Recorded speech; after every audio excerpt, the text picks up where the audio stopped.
Hello, everyone, and welcome back to my anime journal. Yeah, we didn't finish this one last time. We didn't even really start this one last time. Um, but yeah, this is Boy and the Heron. How do you live? Actually, something like a funny story about like actually going to see this movie is um, so I saw this like over just Christmassy time. Um, I was like in part of like I'm in part of like an anime meetup group, and so we were like hanging out for like the whole day. We had like a big Christmas party, and then we went to did some stuff, and we went to sushi afterwards, and then I had a second anime group from like a university that an anime club for a university that I don't actually attend. Um, and I'm like part of that group as well. And they just both groups happened to be like they had an event that day as well, and we happened to both be at the same restaurant, which is just hilarious. And so it's like when they were about to go to the movie, it's like, oh, just shift over groups. So see you guys later. I'm going to see a movie now. So that was fun. But yeah, the actual movie. So yeah, it's potentially Miyazaki's last film, or at least last feature film. I want to preface that. I don't want to. I'm not gonna say he's not gonna ever make a film again. Of course, like he's gonna make his museum shorts, but this is probably most likely gonna be his last feature film. Um, and the so actually, what's funny is like the first little like um I don't know how much I can say about the movie without spoiling it. Just it is very strange.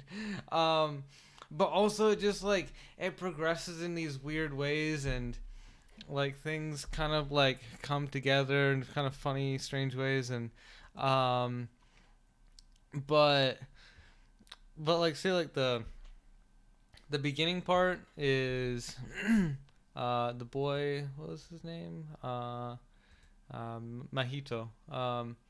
He loses his mom. This is like it's set like a really long time ago, but I think she gets into like a car accident or something. It's like, or not even a car accident, like a horse and carriage accident or something. Like it's like um it's like the easiest way to no, but it's no wait no I'm let me see. It is set in like World War II though. But like yeah, it is like various things happen, but yeah, like his mom ends up dying. And then so it's like his kind of journey to find her again. Um, and so it's the boy and the heron. So we have a boy and we have a heron, and the heron is stranger than the boy. like objectively, like this heron, like we when we first meet the heron, it's just a heron, just a bird, and he's already scared of it. Then it's like, what the hell is this heron? Like, why is it like coming for me? Why is it? What does it want? What does it want with me? What does this heron want with me? What a strange bird to be like swooping down and stuff for me. They're trying to tell me something. I don't actually care what it's trying to tell me. I just want it to get the hell away. It's creeping me out. And but yeah, the heron, I think it is by a lot. So um, let's see. In terms of like a review of the film, of like how much I liked it, spoiler free. Um, it's a ride. It's strange. Um, a lot of things don't really seem to make a ton of sense when they're happening, at least. Um, Like so much stuff is like just so weird and chaotic where it's like what how does this even work? Like there's like just magic in their world, so it's like a lot of it is just kind of explained. It's like, no, yeah, that's just how their world works. And they do kind of they explain things by the end, but like as it's happening it's like what the hell is going on? Like um but yeah, in terms of like let's see. Um, in terms of yeah, like narrative value, it's it's good. It's interesting. There's a lot of just weird, quirky stuff happening, but like that's just kind of Ghibli for you. Also, it has isekai element, like isekai in the same way that Spirited Away is isekai, like not not like Dungeons and Dragons kind of isekai, but yeah, more like Spirited Away. Um, but and it does have like a lot of references to his other films and stuff like that, as well as just to his life. Which I haven't seen. I apparently like there's this whole like thing about like all of these different things, all these elements that like most people would have missed, but um, yeah, it's I don't know. It's interesting, um, but yeah, and if it is still available where you are, um, like I know not everywhere has like long extended runs and stuff. And there might be some places where it hasn't even reached yet, and so it's like you're still waiting for it. I don't know. Definitely not available on disc yet. I think they say it's gonna be a while before it'll be available on disc, but but yeah, I would say like if you well actually some of the people who I watched it with who hadn't seen many of Miyazaki's other films are like that was weird. I didn't really like it. It's not for me. And other people were like, yeah, that was a good film. I liked it. Like I haven't seen his other stuff, but like pretty good movie.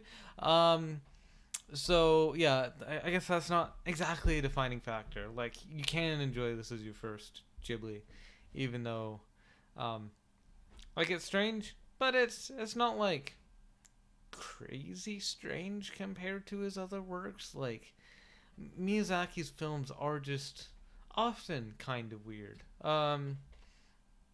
I feel like Nausicaa actually kind of had a more traditional fantasy.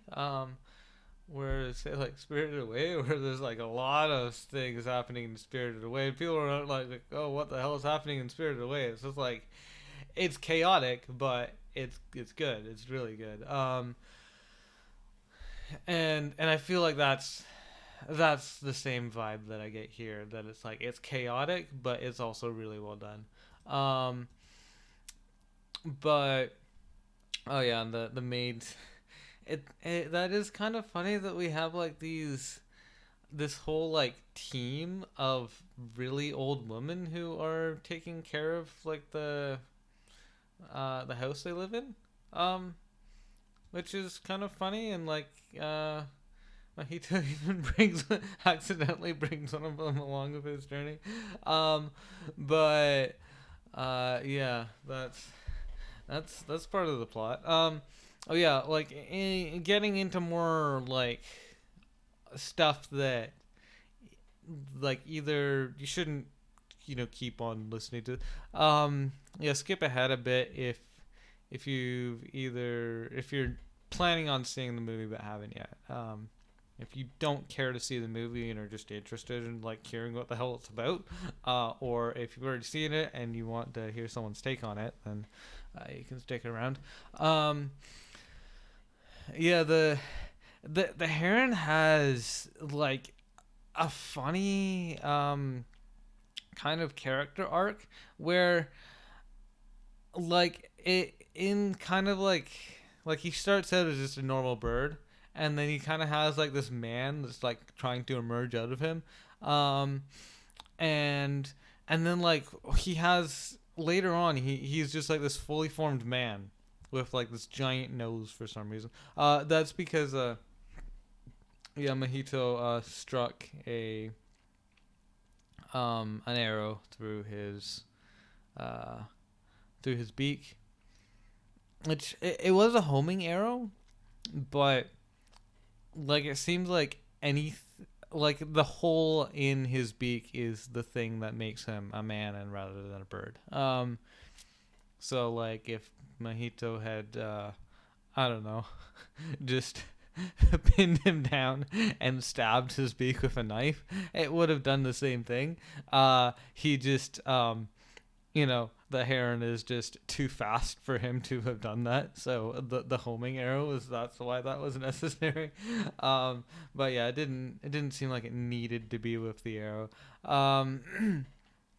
His beak is just like where his birdness powers come from, which is also strange. That but he also doesn't like being a man. He prefers being a bird. But and he even has like this whole big thing of like trying to become the man again, and also if you fill up the hole, then he's able to swallow himself in order to regain birdness. It's very strange. And let's see. Yeah, and then like I guess yes, because like what was it? He brought one of the old maid. He brought one of the old maids with him, but then she became like a token that he put in his pocket, and then I don't know. She just chilled in his pocket the whole movie, uh, basically. But like she wasn't really a character after that. Um, still alive. Like she did come out of it, but like yeah. Um, and let's see what else. So yeah, like after they like kind of like turn the heron back into a man, then he brings them to an isekai, but like the isekai is also rather strange, and um eh, that like other world that they go to, like the actual rules of it are like are very odd. Like there's a bunch of flightless pelicans there that so oh yeah, the warawara are like human souls, but be like before they've become yeah, they're unborn human souls. Um, yeah, but they're not storks. Like we don't. It's a warawara type of bird. The warawara and the troupial. Is a warawara a bird? Bird? A warawara. It is a bird. Oh, kakara. Crested. Caracara is a bird of prey. Is it also known as a warawara?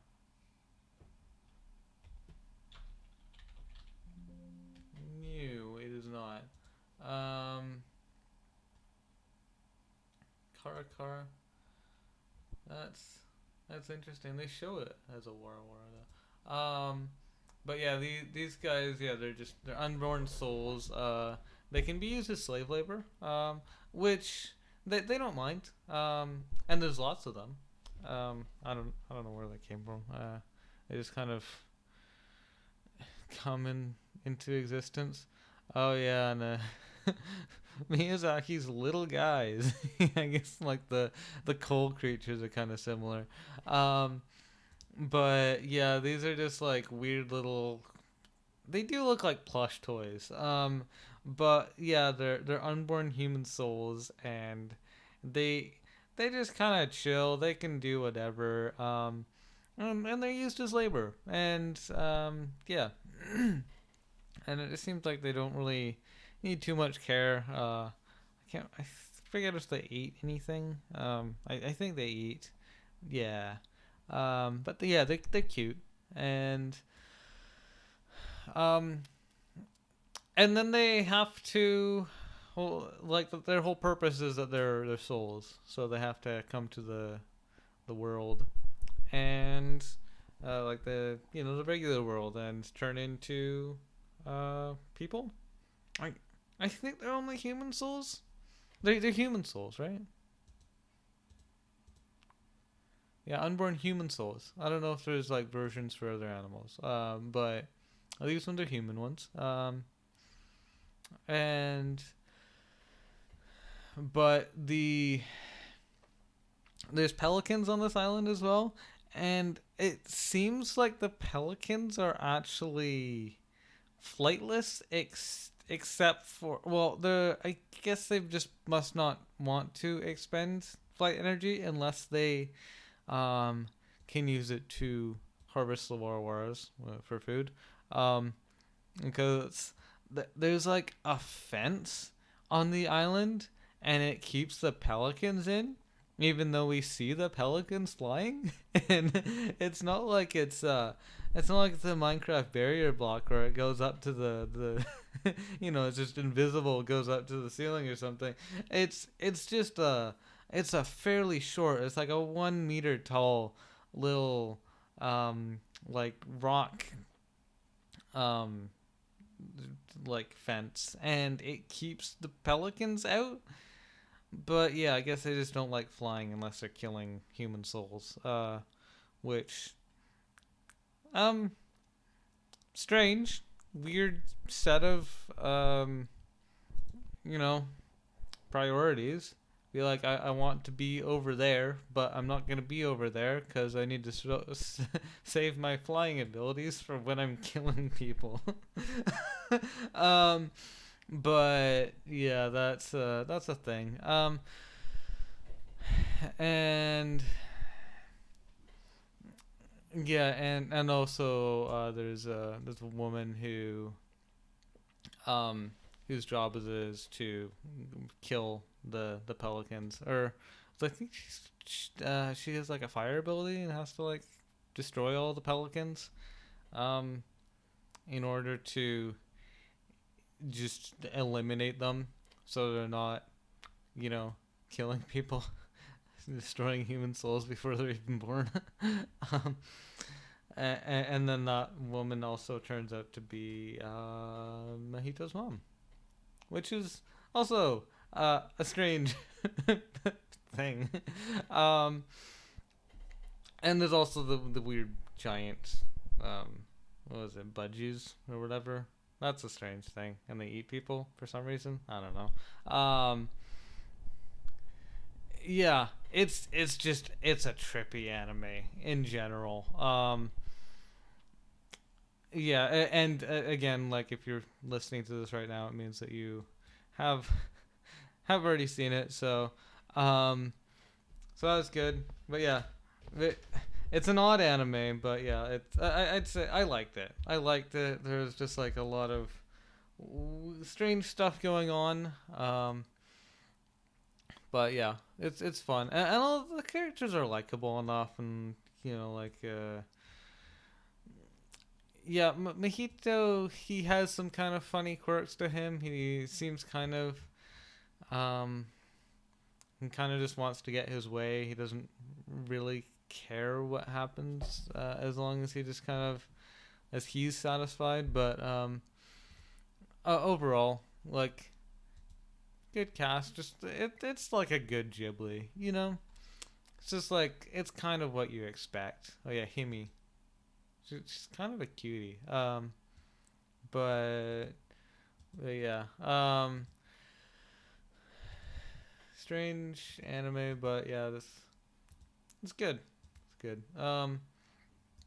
After that, I watched, or I finished Overtake. This was one of my seasonals. Overtake, um, and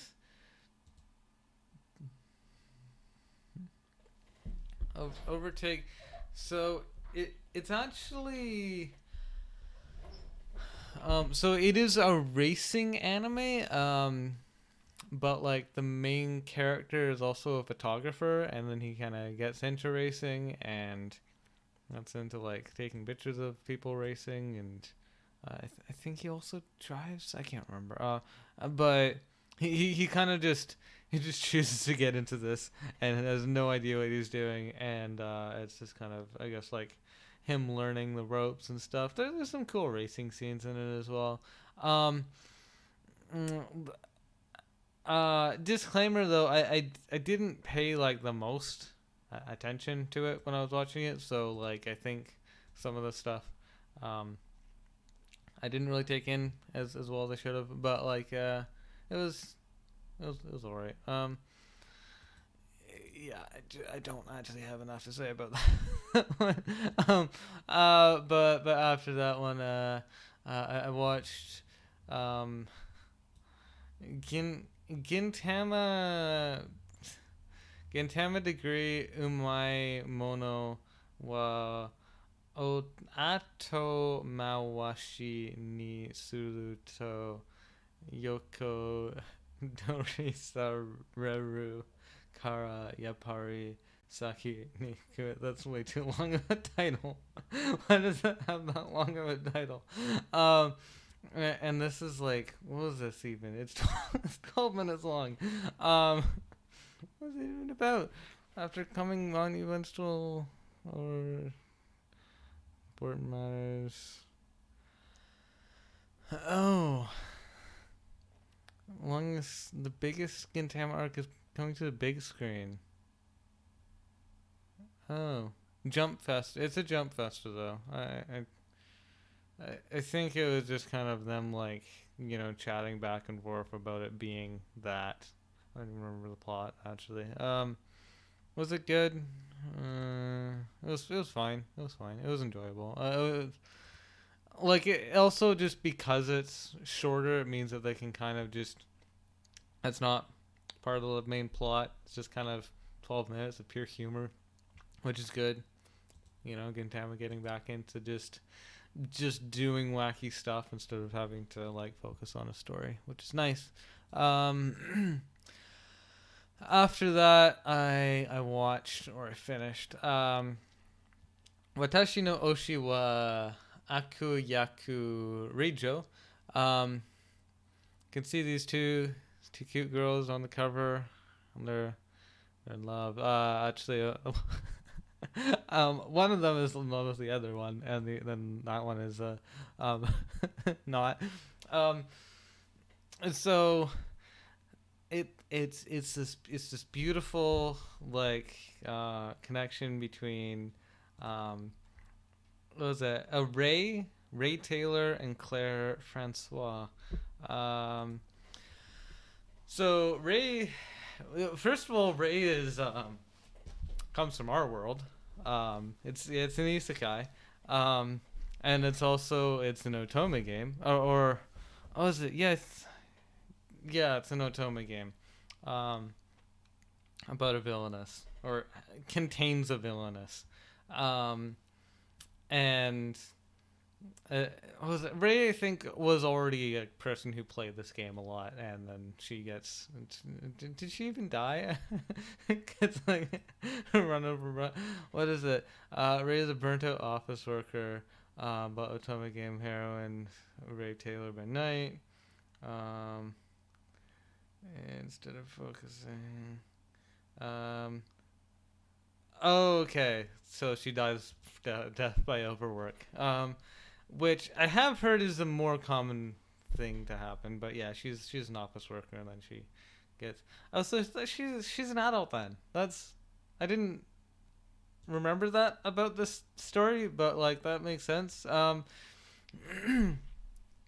But yeah, dies from overwork.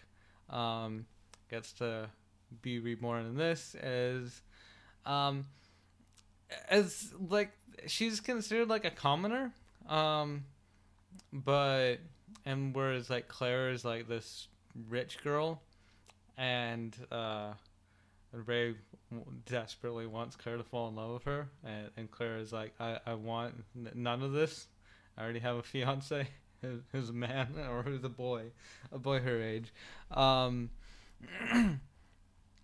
but Ray uh, is very pushy. Um, Ray is also like what I would refer to as an aggressive bottom lesbian. Like she she doesn't just want Claire to fall in love with her. She wants Claire to dominate her, and Claire is having none of it. But it's honestly it's a lot of fun. It's cute. Like they have good chemistry together.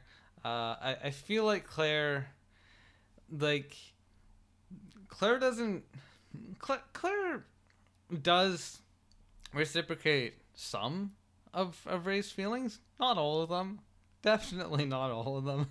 Even if they become like a legitimate couple, I don't think she could ever be possibly quite as invested in the relationship as Ray is. Because Ray is just like so like over head over heels in love with Claire, and Claire doesn't it just seems like less romantic of a person than Ray is. Um like even to her own like fiance, it's not like she cares about him nearly as much as Ray cares about her. um so yeah, that's a fun dynamic. And it's not totally atypical of Yuli anime or of Yuli manga. Or this one's from a light novel, I think. Yeah, from a light novel. Um, but yeah, it's like that's that's pretty normal. Have a girl who's probably bi, um, and a girl who's very lesbian, and the girl the lesbian just like tries to like prove to her it's like no you're going to fall in love with me. I don't care what you say. um but yeah, it's fun, and they're both cute, and it's I don't know, like now it what was it, the Buckarina or was it Katarina? What did I even give Katarina? Was it with a K? I don't remember. Katarina. What the hell did I give this one? Otome something. I gave that one an 8. Yeah, I th- I don't think this one was quite as good. Also, this one is like very monogamous. Um, like I guess there's a bit of a love triangle, but it's fairly monogamous. You have two girls that they fall in love, or one of them is already in love with the other one before she even enters this world. um, and and then yeah, whereas in Katarina, it's like basically like the entire universe falls in love with her, um, which is very different. Um, like that one is more chaotic, whereas this one is more just Ray being a pervert and just very romantic as well.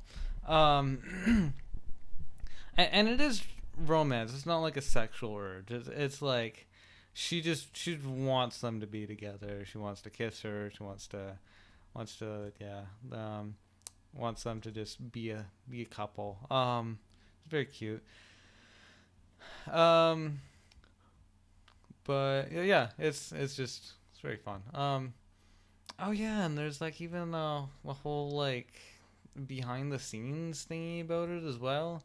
Um, oh yeah, and Ray even I think it was an episode like 2 or 3 or something. Ray has like this spiel about what it means to be a lesbian, which a bunch of people didn't like for some reason. I swear, like that whole problem, it totally makes me think of two things. One thing is bacon nipples. which is like the whole thing of, this was a long time ago. Bacon nipples was people found nipples on their bacon, um, and didn't like it. They felt uncomfortable. It's like, no, I don't want to be reminded that my food is had to be. It comes from like a corpse of an animal. That's just not what I want to be seeing when I'm eating breakfast. It's the pig's nipples. Um, just want to eat my food in peace. And then the other one was, um, some people have had picture like selfies from sweatshops that were on their phones when they got them new, because people in the sweatshops who are making the phones just took selfies in the sweatshops, and those just got packaged and sent off to people. um and again, it's that same kind of thing of like, i I didn't want to be reminded of this. I just want my phone. Like, it's an important thing. I know it was built in the sweatshop. I don't want visual proof of that. Um, and I feel like that whole backlash against that episode is the same thing. Of like, I just want to see my cute lesbians. I don't want to be reminded of like homophobia and all that kind of garbage. I just want to see cute lesbians. That's all. That's all I need. Um, like, sure, yeah, like gay couples have like all these, problems because of society and stuff, but it's like, just forget about that. Like, we're here to see cute girls kissing. Um, so yeah, that's my take on that. Um, cause it's not like, I don't know. Yeah, it's like liking girls love or boys love doesn't make you an ally. It doesn't make you homophobic either. Like, it's not like it's just um like a fetishization of homosexuality, I don't think. Um but I think a lot of people do just kind of want to put that whole part of it, aside, and just enjoy the cute girls kissing, and holding hands and stuff. Um, but also the uniforms are kind of nice. They're kind of elegant. Like, they have like tights, and their skirts go all the way down to their knees and stuff. It definitely looks high class. It doesn't look like, your typical anime school uniforms that are like extremely tiny. Um, they look like more proper ladies, which I think is nice. And I think it suits like the aesthetic that they're going for. Of like, you have like this kind of, I guess, medievalish kind of thing. And it's cute. But yeah, overall, I thought it was a cute anime. Um, and and I've actually, let's see, we only talked about 4 anime. um, but I have been talking for a decent amount of time. Um, and so that means like we still have quite a few anime to get to before I even get to to season 7. But because I'm in school right now, I won't be watching that much anime anyway.